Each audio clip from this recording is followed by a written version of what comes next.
আগামী 22 জুলাই থেকে পুরাতন আগরতলা চতুর্দশ দেবতা মন্দির প্রাঙ্গণে শুরু হতে চলেছে ঐতিহ্যবাহী খাঁচি পুজো ও মেলা।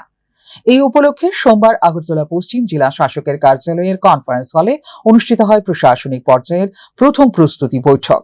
বৈঠকে উপস্থিত ছিলেন খয়েরপুরের বিধায়ক রতন চক্রবর্তী, পশ্চিম ত্রিপুরা জেলা পরিষদের ভারপ্রাপ্ত সভাধিপতি বিশ্বজিৎ শীল, বিভিন্ন দপ্তরের আধিকারিক এবং উৎসব পরিচালনার সঙ্গে যুক্ত বিশিষ্ট ব্যক্তিরা। বৈঠকে রতন চক্রবর্তী বলেন, 2018 সালের পর থেকে খার্চি পুজোর ব্যাপ্তি ও মর্যাদা অনেকটাই বৃদ্ধি পেয়েছে।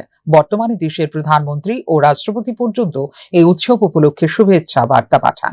এছাড়াও প্রজাতন্ত্র দিবসের কুচকাওয়াজে চতুর্দশ দেবতা মন্দিরের ট্যাবলো জাতীয় স্তরে দ্বিতীয় পুরস্কার অর্জন করে, যা এই ঐতিহ্যকে সর্বভারতীয় পরিসরে পরিচিত করে তুলেছে। তিনি আরো জানান, এবারে খার্চি পুজো ও মেলাকে কেন্দ্র করে রাজ্য সরকারের উন্নয়নমূলক প্রকল্প ও জনকল্যাণমূলক কর্মসূচির বার্তাও মানুষের কাছে পৌঁছে দেওয়ার উদ্যোগ নেওয়া হবে। উৎসবকে সুষ্ঠু ও সফলভাবে সম্পন্ন করতে প্রশাসনের বিভিন্ন দপ্তরকে প্রয়োজনীয় প্রস্তুতি গ্রহণের নির্দেশ দেওয়া হয়েছে।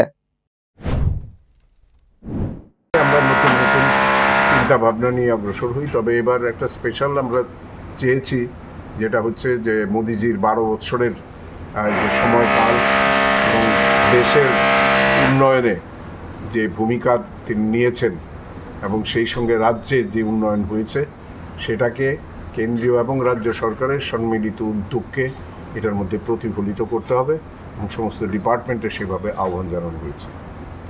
আপনাদের সবারই সহযোগিতা কামনা। তবে এই আলোচনা বৈঠকে প্রকাশ্যে গত বছরের প্রস্তুতি নিয়ে বিধায়কের উপর অভিযোগ ছুড়ে দেন সভাধিপতি বিশ্বজিৎ শীল। তবে পাল্টা জবাব দেন বিধায়ক রতন চক্রবর্তী। এক সময়ের অত্যন্ত ঘনিষ্ঠ বিধায়ক রতন চক্রবর্তী এবং বিশ্বজিৎ শীলের প্রকাশ্যে এই মত বিরোধের ঘটনা উপস্থিত সরকারি দপ্তরের প্রতিনিধিদের মধ্যে নেতিবাচক বার্তা তুলে দিয়েছে বলে সমালোচনা শুরু হয়েছে। ফিউরো রিপোর্ট, নিউজ নাও।